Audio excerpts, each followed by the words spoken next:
Oh, this sinks like a stone in water. It's so counterintuitive. YouTube views are important, but not always a good measurement for success. If your views go down, you could ask yourself, first of all, are those valuable views that I'm missing out on? And second of all, are there metrics that I'm actually doing a good job at?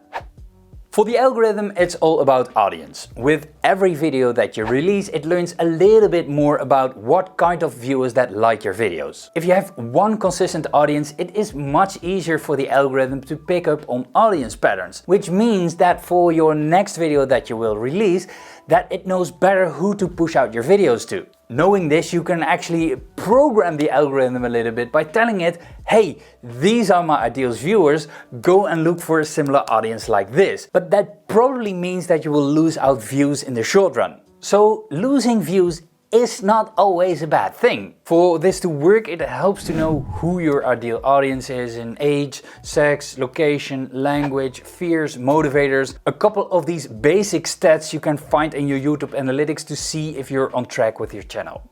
For the videos that you've already uploaded, you can change the title and thumbnail to change the expectation for the viewer, or when that doesn't work, delete the video altogether. And that is exactly what I did on my channel. The blue line over here is the United States and the green line is India. And at a given point in time, I saw India taking over as main demographic. What I did over here is I deleted videos, I changed titles and thumbnails, and the views from India gradually went down. For new videos, upload videos that your ideal viewer is interested in. My litmus test for this is my ideal viewer able to binge watch this video after they have seen the others on my channel? And in my case, I can explain why it is hard to binge watch my content on my channel. If I would have seen a video about the YouTube browse features, would I be into a video about, let's say, how to upload a video to YouTube or how to change your title and thumbnail?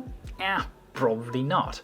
And I did this to get some initial traction in YouTube search because those tutorials are generally easiest to rank for. So if I would absolutely want to have those views, I would make those tutorials, but that's not the kind of videos that I want to make and not the videos that I want to be known for. So let's program the YouTube algorithm. Let's jump back to the video that is sinking like a brick.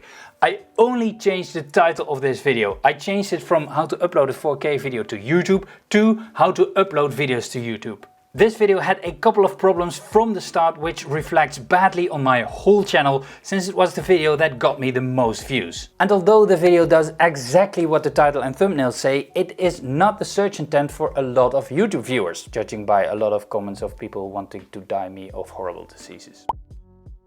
Which brings me to problem number 2. Every time when I upload a new video, I get some views via YouTube suggested from the how to upload a 4K video to YouTube video. But every single time the watch time that I get from that video is bad. That is the case here, here and multiple other videos. And this video brings me a lot of views and a lot of subscribers for a small channel. But are those valuable views? Are those valuable subscribers? Are those subscribers going to watch my strategy videos too? Probably not. And I asked myself the question, why didn't I do it sooner? And I have to admit, the answer was fear and ego. Let's talk about better measurements for success, the parts that make me happy. How is your audience retention in your latest videos? Is it good or even better? Is it up? In my case, it's up and sometimes by threefold. Yippee! How I did that I explained in this video right here. And I see something interesting happening. Videos die much slower. In other words, they get much more views over an extended period of time after release. And I get much more views from YouTube Home. Happy! Another useful metric that you can find in your YouTube analytics is your average views per viewer. When you go to the advanced mode, then click on the plus sign and then under reach, click on average views per viewer. And when I look at the stats of my latest uploads, for example, this video over here, then you can see that it is a 1.3 instead of the rest is 1.1, for example, or 1.2. And you can also see that my upload video over here has 1.2, meaning that a lot of people click over, but just as we saw earlier, those are not valuable views. I talked about binge watchable content. This graph in my YouTube analytics shows me my returning viewers versus my new viewers. Over here you can see a drop in views. This is where I deleted the videos to fight the uprise of my Indian audience. But the purple line didn't go down. And I might even argue when I look at the baseline over here, 60, 75, 60, that baseline of my returning viewers has gone up.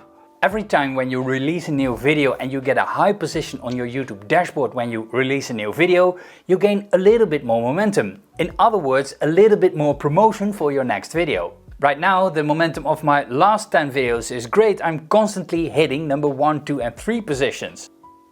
But I can imagine that when your views are going down on a valuable video, that you are not so happy about that. In that case, check out the videos in the playlist over here. In the playlist are videos that talk about strategies to fight declining views. Amongst there is a step-by-step YouTube Analytics fix guide.